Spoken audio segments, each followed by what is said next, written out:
Everything burns.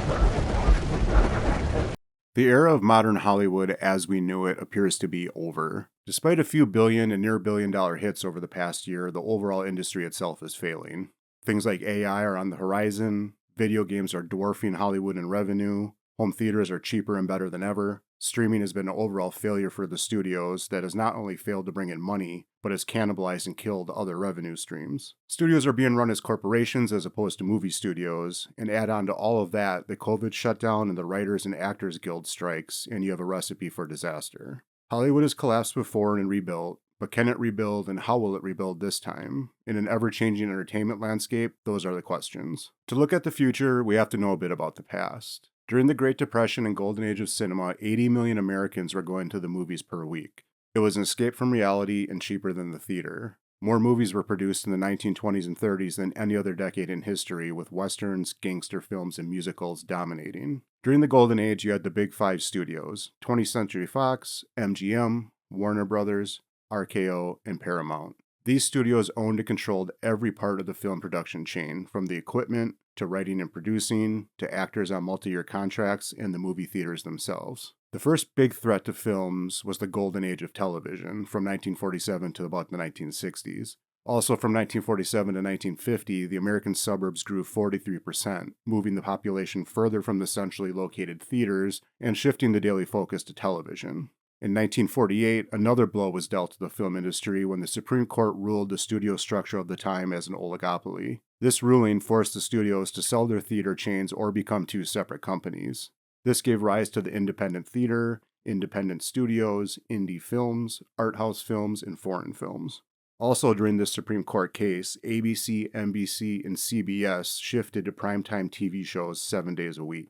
In the 1960s, more than half of Americans had a TV. This was the beginning of these studios starting to produce television and license their movies to television networks. As the Golden Age came to an end, the list of what it accomplished and innovated was astonishing, including color film, widescreen format, synchronized sound, the 3-act film structure, blue-green screen, film ratings, and film schools, just to name a few. The death of the Golden Age gave rise to the new Hollywood of the 60s and 70s, grittier, bigger, darker, and more graphic. This era was dominated by the early graduates of those film schools established at the end of the Golden Age, names like Lucas, Spielberg, Scorsese, De Palma, and Coppola. It saw the deconstruction of the Golden Age themes with movies like The Godfather, Chinatown, and Taxi Driver. And while this era is looked back on favorably from an artistic standpoint, the revenue and profits just weren't there, bringing an end to the short-lived new Hollywood and ushering in the era of the blockbuster, with movies like Jaws and Star Wars. Prior to the blockbuster era, films were made with the hope and idea of them having long runs in the theaters to make back their money. In an extreme example, Gone with the Wind had 8 releases and 200 million tickets sold. In the blockbuster era, we see a shift to the overlooked genres of the Golden Age: movie serials, sci-fi, and action-adventure. These films focused on large opening weekends to make the bulk of their money, and because of this, we see the arrival of the multiplex and megaplex theaters, with movies showing on multiple screens at the same time. This brought about the new Big Five, with Sony, Universal, Warner Brothers, Paramount, and Disney leading the way. This is the era where we see marketing and merchandising explode. New revenue streams and new corporate partners. These were high-concept, disciplined productions that were commercially viable. This was the age of sequels and spin-offs into other media like comic books, video games, and television. Star Trek and Superman the movie showed that studios could take popular properties from mediums like television and comic books and make them profitable. The blockbuster era also brought us the wide-release film, as well as the home video and cable TV market when the Supreme Court Betamax case ruled home recordings did not violate copyright infringement, which killed second-run theaters and grindhouses. The megaplexes of the time had 20 screens and were usually conveniently adjacent or part of malls and big box stores. Studios can make back their money in a couple weeks, so the focus shifted from great storytelling and long runs to shock and awe visuals with special effects that got butts in the seats early and often. Studios didn't care as much about how long the movie ran because of their other revenue streams like home movies, merchandising, product placement in the films, and TV licensing. Demolition Man, the restaurant. All restaurants are Taco Bell. Which brings us to the modern age of Hollywood, the age of the franchise, the sequel, prequel, and oversaturation. The focus has shifted to appealing to all audiences. Huge, epic franchises like Star Wars, Harry Potter, Lord of the Rings, Marvel, and DC to smaller franchises like Shrek, Toy Story, and the Ocean's films. Modern Hollywood as it started was focused on long-term profitability, with studios and corporations buying the rights to anything popular. 80s, 90s nostalgia, toys, cartoons, video games, comic books, in short, nerd culture. We see a proliferation of adaptations, sequels, and reboots, while TV shifts to original content and premium format shows like The Sopranos, Curb Your Enthusiasm, and Game of Thrones. We also see the internet begin to erode the 15 to 34 age demographic for the theaters. To counter this, we see the new gimmicks and innovations to get people in theaters. Things like IMAX, 5.1, 7.1 surround, Dolby Atmos, stadium seating, reclined heated seats, full-service food, and bars. In 2002, there were 1.6 billion movie tickets sold. There has not been a year over 1.4 billion since. Why is this? There are many reasons, first of which is a broken customer base. Half of audiences think movies are too tame and PG-13 focused, and half think they are too violent and sexualized. Less films overall are being made as well, as studios rely more and more on popular outside properties like Disney buying Lucasfilm and Marvel. This brought about with it the bloated budgets that we now see, with once profitable films now struggling to turn a profit. Even Marvel movies are losing money. The mainstream movie focus shifted to the epic. There are no longer what are referred to as middle movies, just your everyday run-of-the-mill films with smaller budgets but that turn a profit. We also see a reliance on foreign markets to save films from bombing. This brings with it catering to countries like China, both in story and advertising. T'Challa wearing a mask on the Black Panther poster, and Finn being shrunk on the Force Awakens poster being two key examples. We no longer have movie stars as we used to think of them. People are no longer going to see a Stallone, Schwarzenegger, or Tom Cruise film simply because of the actor. There is tons of executive meddling as well, with executives that fancy themselves creatives like Kathleen Kennedy, and others asleep at the wheel as they daydream and aspire to public office like Bob Iger. Corporations are buying up studios and treating them the same as when they buy a beverage company. With this, you get corporate and investor money, but you're also tied to that parent company when they have financial struggles, and you have shareholders to answer to. Which brings about investment companies like BlackRock and their DEI money requirements, most of which have seemed to hurt films at the box office as opposed to making them profitable.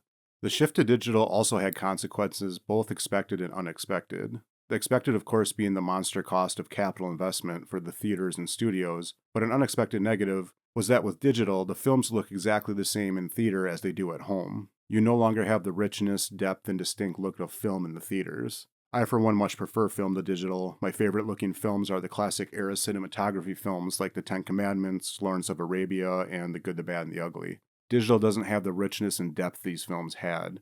You're also competing with the home theater becoming better and better and cheaper. We've also seen a decline in print media and the classic film critic as we knew it, replaced by untrustworthy corporate-owned aggregator sites like Rotten Tomatoes and IMDb, bought and paid for shill media, and corporate-owned internet review sites. But also positively, for all of us, an increase in things like YouTube, the birth of the YouTube critic and review channels, giving us authentic takes from everyday people, both film and business backgrounds. While it's not perfect, it's much easier to see who is bought and paid for and who isn't. But unfortunately for Hollywood, YouTube is also a major competitor, the largest streaming service if you count it as one.